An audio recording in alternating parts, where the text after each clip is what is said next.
Hello everybody. In this video I will show you how you can make easily a changelog where you can display your app or software changes in a good fashion way and with using Firebase and a PHP site. So this is my HTML at the moment. It's a PHP, but it's a simple HTML site, and this is one simple item that I have added. So it has who's the author, what's the date of the release, what version, what's the main update, some description about it, how to update to new version, what's been added, and which files are updated. So these are the things that I want to showcase in my changelog. And for example, when I have a new update, I will want to look something. So this is a complete post element or complete changelog. Change log item.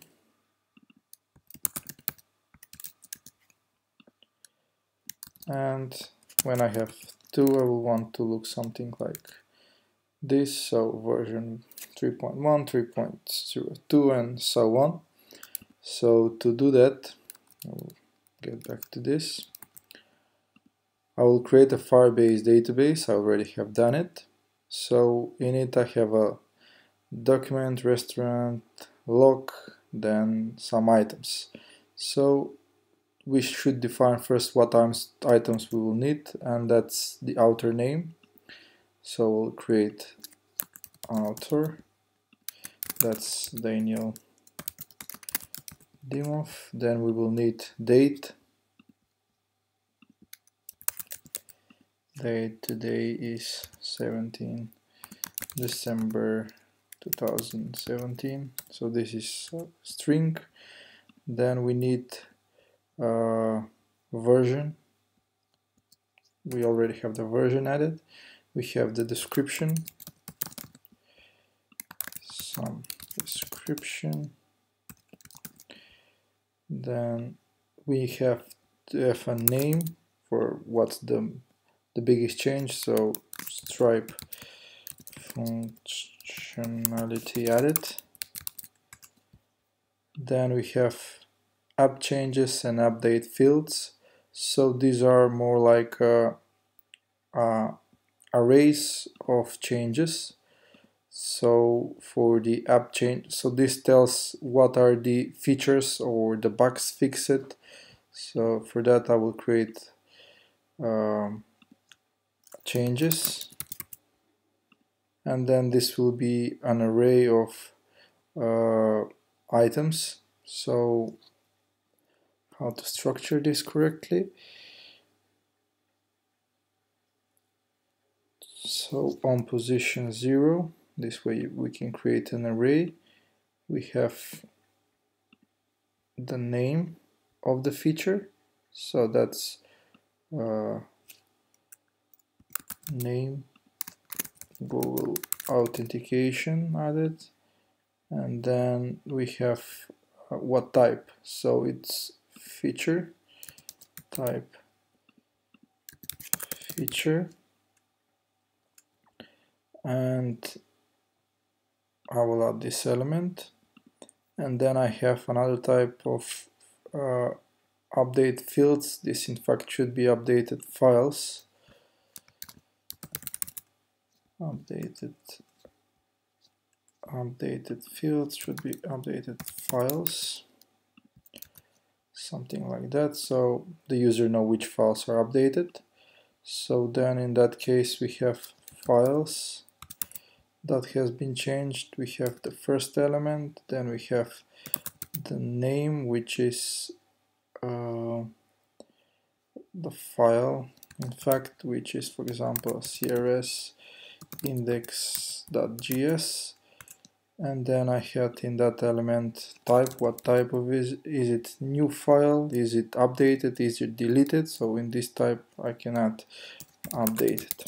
So this is my structure for the database representation that I will need in order to create the changelog that I need. So because easiest for me was to use PHP site of PHP functionality to create this, but you can use React Native, Angular, whatever you need. and just follow the simple logic. And from after we have created this part, we will use our Firebase admin panel to manage our data. So for now, let's get the logs. So in order to do this, I will get this one, and I will just use that JSON. So this way I'm getting all the changes, and when I have a new element, that element will be also added. So now let's do the PHP coding. So what to do is I need to get the JSON. Second, so this is it. So this is the code I have prepared before in order to get the JSON file. In fact, this is connection to the Firebase. So from now on it's a PHP. And let's do this. And this is our link. So I will put that here. And I should get the JSON representation there.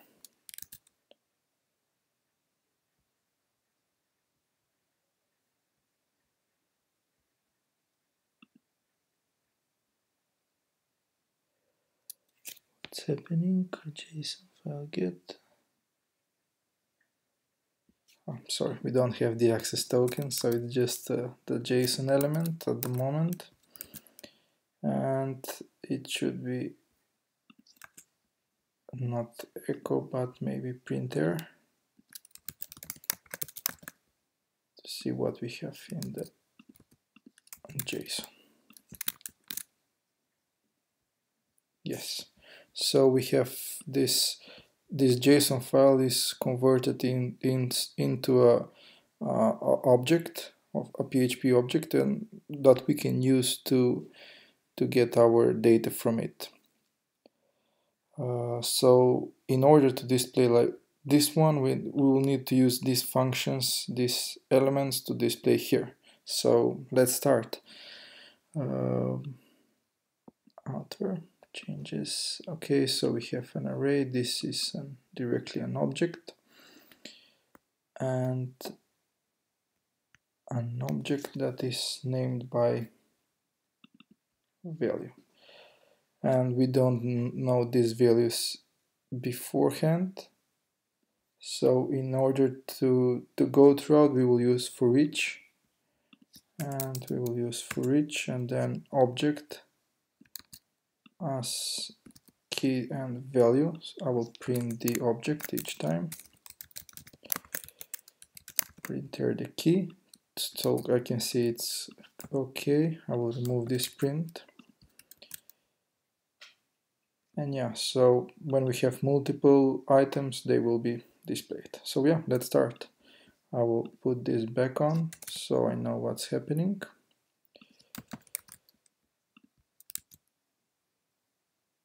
Okay, and yeah, so now this is the for each object, and in order to use this inside the HTML code, what I will do is I will end up the PHP here and start from here.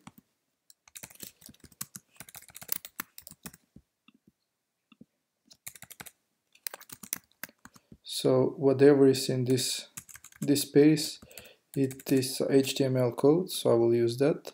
But there I can use the values of the PHP that we have at the moment. Okay, so what I will do define is I have the value, and the value in fact is the object from here on. Okay, so for outer, that's the value, and then value slash outer, but this should be in PHP.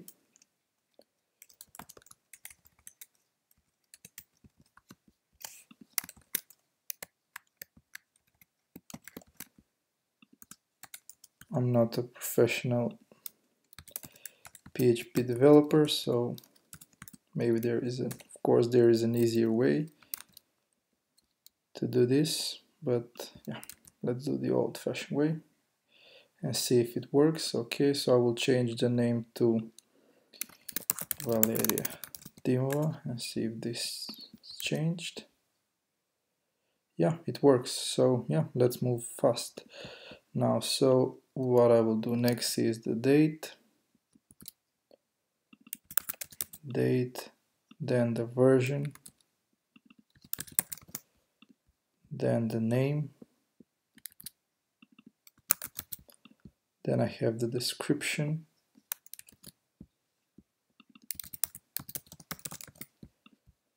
and from there on are the changes which are more tricky. So I will stop here and test it. Yeah, looks like it works. Let's change the version to 3.2.0 and see if that's been updated and if everything works okay. Yeah, great.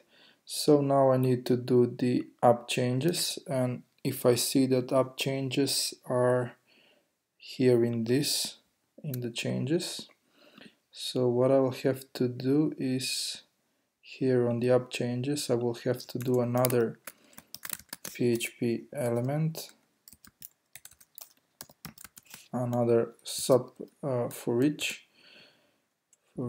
okay, and I will close the PHP here. Okay, so this will be value, then we have the changes as key changes and value changes. So what I will do here is instead of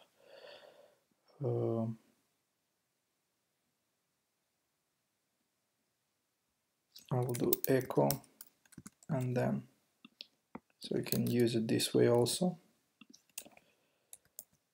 and I will see it here. So that's the value change, this is value change, and then we have there the name, and this is the name, and we have the type.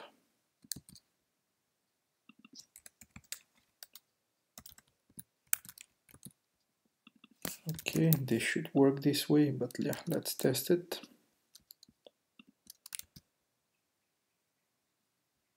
Yeah, we have two now, so I will delete the older ones. Okay, and test it once again. Great, and now the updated files, so I will copy just this code here and put it here. So instead of changes I will go in files. Great, and I should have the files, updated files, list of updated files, but it's not correct since I will need here not the name but the file. Okay, let's see if that works. Yeah, it works. So great. I will delete the top print, and that's it. We have our changelog connected with Firebase, so I can create another changelog item here, really easy, and I can enter the value one by one, and this is time consuming, and that's why we have created our Firebase admin panel, which you can find on fireadmin.mobidonia.com, and here you can learn more about the Firebase admin panel. It's really powerful piece of code that you can use it to really fast make a admin panel for your site. So in this case we will do an admin panel for this changelog here, so we can easily add new change items and not go in Firebase and add them and add the values manually one by one. Okay, so let's start that part of the video. I will go, that's on my desktop, so this is the code, and there is a good documentation for this source code, or system, and I will not go over it because I know all the procedures, so I'm in the correct place. I will run npm install. This is a React.js software, and that's why we have the node modules required in order the module to work. So we're installing those npm modules, and while they're installing we can continue work on the code, on the configuration. So what I have to do is to open this in Sublime, and in the config folder here you will see some settings. So first I need to connect to Firebase, and to do that I will need to go here and then get my project settings and add my Firebase, doing this. So now I'm connected to my Firebase. I think I have created a user, so you need to create an admin user, just an user. So yeah, that's my user, and I know the password. So the next step is to modify the admin configuration. So what will be the name, how will be the design, which fields there will be, but for start let's wait and see if everything will be installed correctly and will run okay. This is going pretty slow because maybe I'm on slow internet here. Yep. But meanwhile we can configure our admin panel.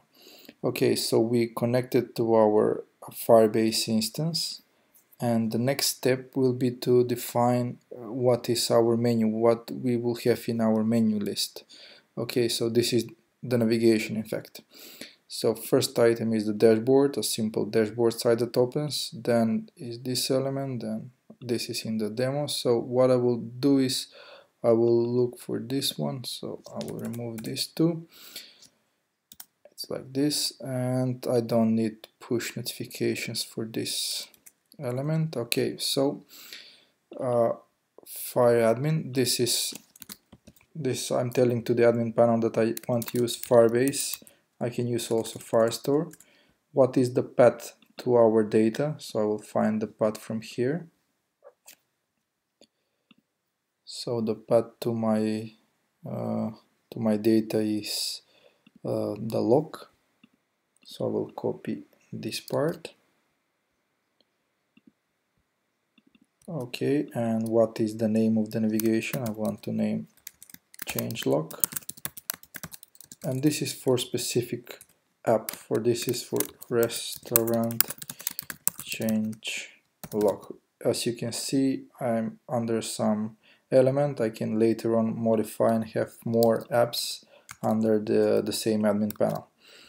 Okay, restaurant changelog icon. Yeah, let's stay like this. I'm done.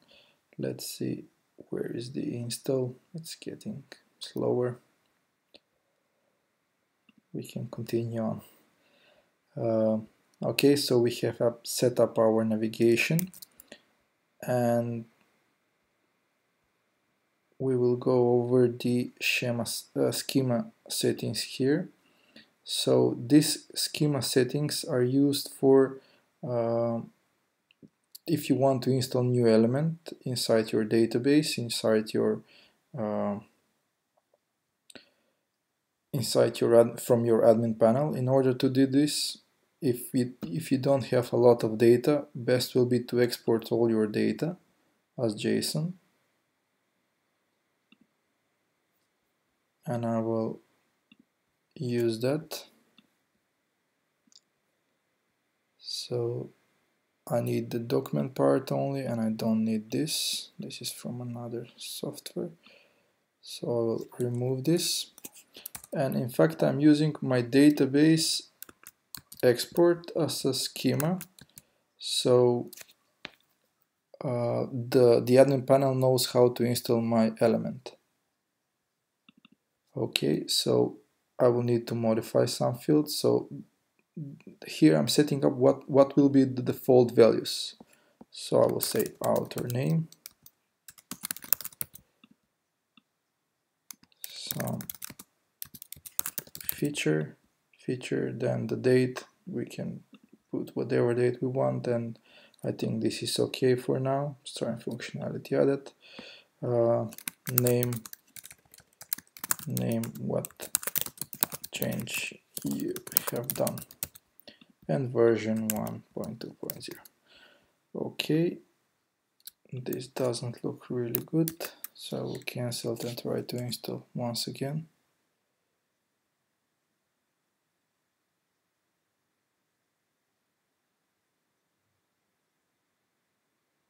Or what I will do is use an existing admin panel that I have node modules installed there, and I will copy just my configuration that I did and my schema.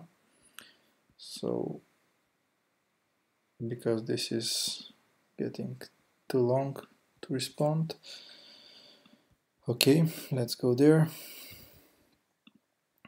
Okay, so I will use this. I will close this, and I will use the schema here. So this is the original source code I will be working on, and I have the node modules installed. So with this function you're installing the node modules, but since the internet is slow or some other problem, I will do it this way. So I will copy this that I did before, that's in config in schema.json. Okay, and my app.json, the modified one, I will put here. Okay, I have changed that, and I will close all the other tabs, not save it. Okay, and I need to open this now in my terminal.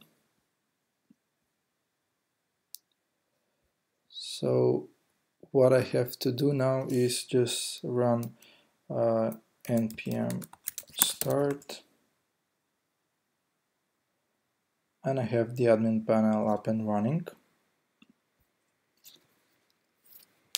and I can log in with the user I have created in authentication, and using the schema setup I should be able to add new lock elements.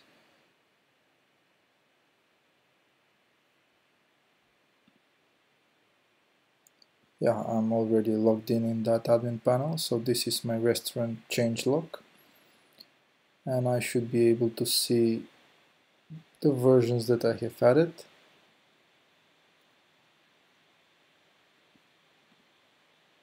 And I should modify them from here.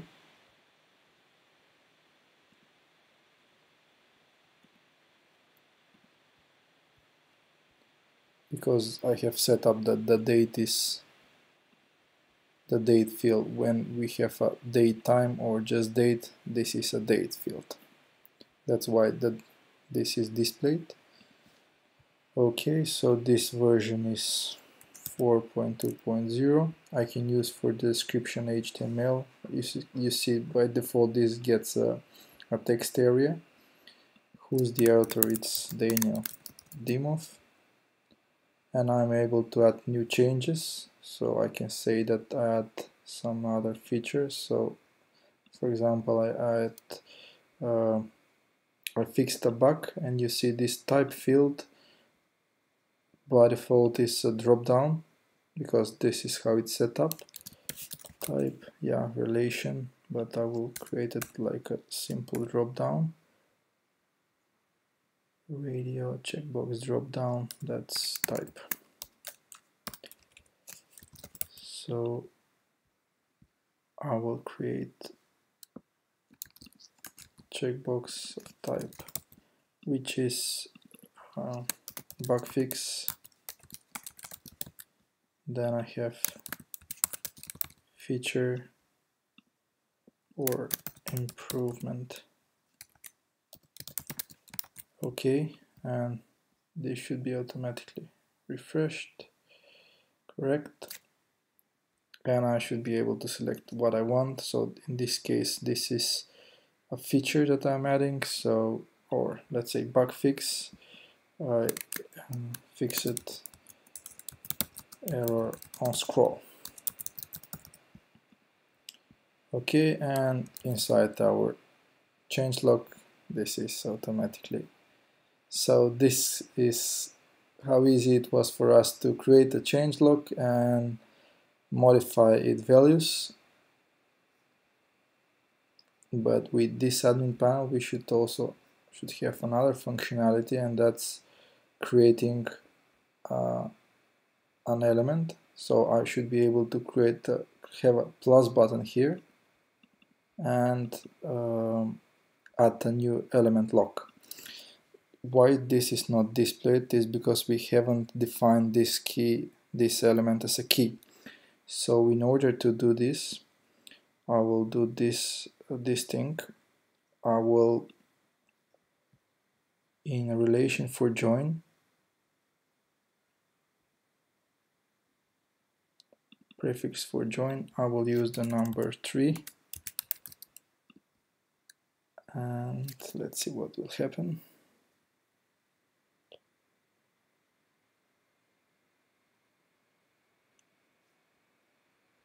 Yeah, so you see the lock, and now I have told the admin panel this is an element that I can add new functions on. You see who's the author, who is the date, the description, the name, the version. I can directly modify it, and this works great. So when I click on the plus sign, element added, you can find in the table below. Well, what happened? Let's see.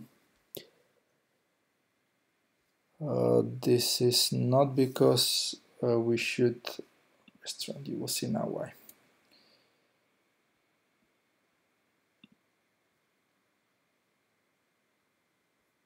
Because we have to decide what kind of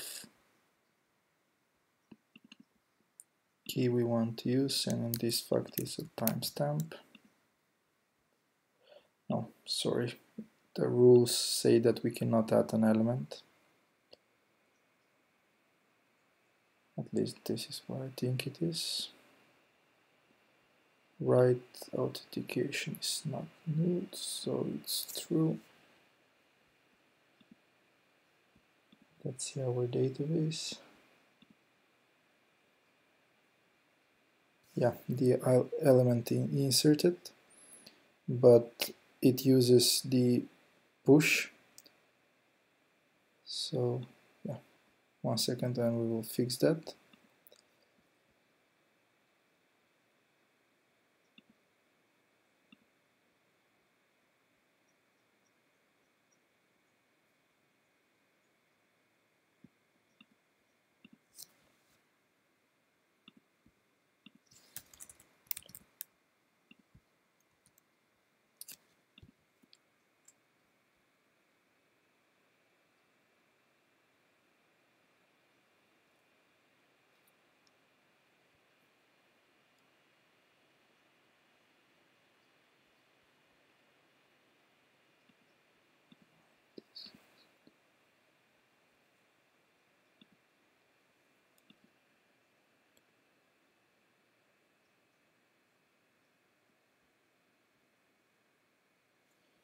So the element is inserted, but it's not showing.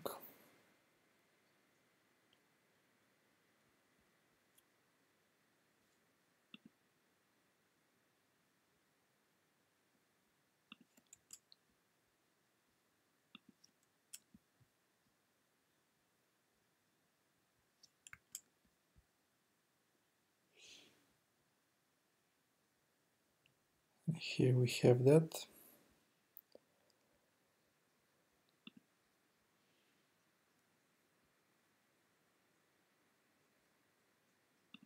Let's remove the initial one, and from there on use the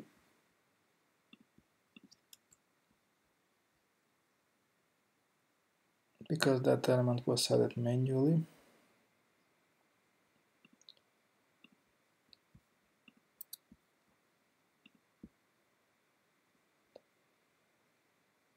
Okay, and our prefix for join will be -low.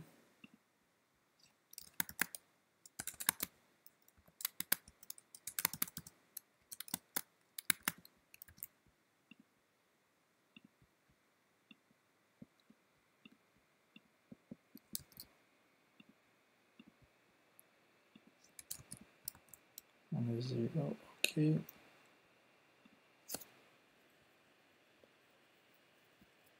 And this, in fact, once again, it's a push. So to use the Firebase keys.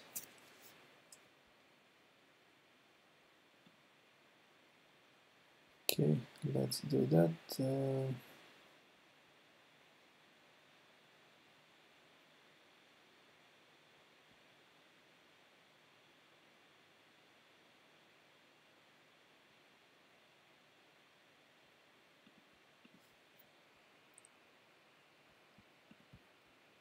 It's because of this right now. So yeah, there are quite a few modifications you can. These are all described in the documentation. And this is in our schema right now. So let's see if this works. This way, yeah, because I say what is the key for that element. Now I should have the, yeah.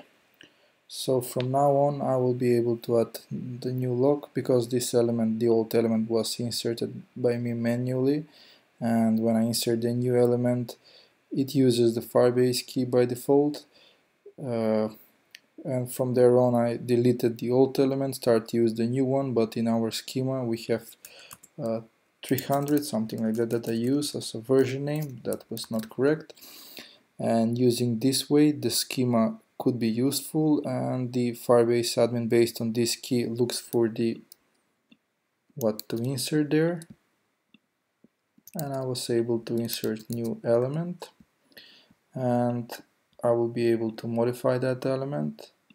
So these are the two elements right now, and I can add as much as I want in our Firebase admin. And so I have 3 of them right now.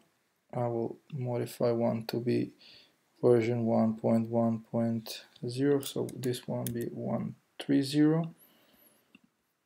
Okay, and that's automatically saved, and the other one will be 1.1.0, and that automatically saved. So when I refresh the site, I have 130, 120, and 110. I will be able to modify all their items. As you can see, I am able to modify the date. I can use the date field, the description field. I can use upload images. For another version I can change the outer image. Then I can decide what type they are, so I can add another change or another file to be modified. Okay, and I will say, for example, that this is in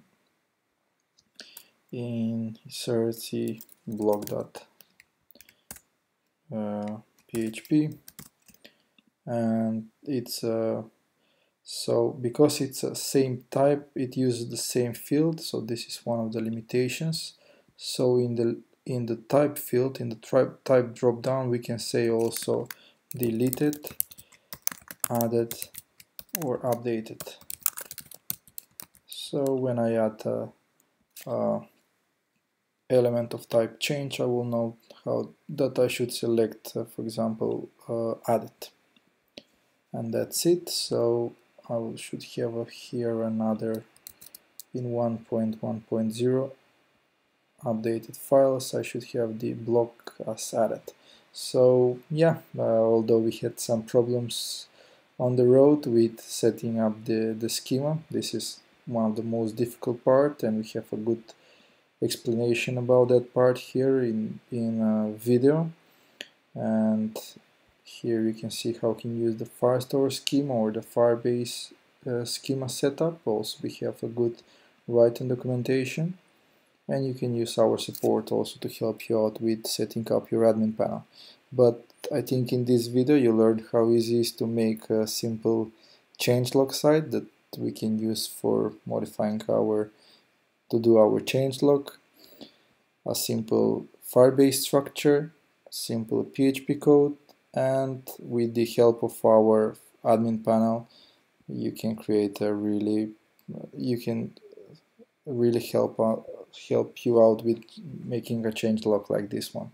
And also with this video you can learn how to use a bit of our Firebase admin panel, also learning from our mistakes.